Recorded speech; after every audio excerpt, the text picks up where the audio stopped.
这是我国第一次行星探测任务，即将开启。 Ils sont sur Mars, sur la Lune, en orbite autour de la Terre et ils planifient de se rendre jusqu'à Jupiter. Les Chinois sont partout dans l'espace et ils visent toutes les cibles. C'est très très impressionnant. C'est vraiment une grande démonstration de capacité technologique. C'est une façon, je dirais, de démontrer qu'ils sont une grande puissance. Leur programme est extrêmement agressif et donc les étapes se déroulent beaucoup plus rapidement que, par exemple, le programme spatial américain. Depuis leur premier vol spatial en 1999, la Chine aligne les succès. Premier vol habité, une sonde lunaire, un mini-laboratoire spatial et bien sûr, en 2021, le début d'une station orbitale et la mission martienne. Même Bill Nelson, le nouveau patron de la NASA, l'admet. Le rover chinois est une grande réussite qui fait de l'ombre à la NASA. Et un comité sénatorial américain conclut qu'aujourd'hui, la Chine est devenue une puissance spatiale, une puissance capable de réaliser des percées technologiques majeures.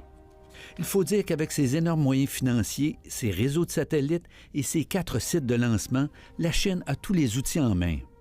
Depuis 3 ans, c'est aussi le pays le plus actif dans l'espace, avec 112 lancements. L'Europe n'est plus la deuxième puissance spatiale, la Russie n'est plus la deuxième puissance spatiale. La Chine a pris cette place-là.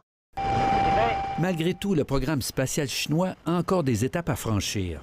Essentiellement, ce qu'ils font, c'est calquer ce qui a déjà été fait.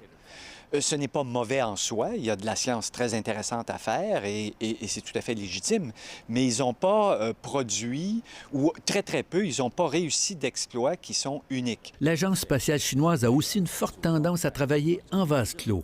Les Chinois font cavalier seul.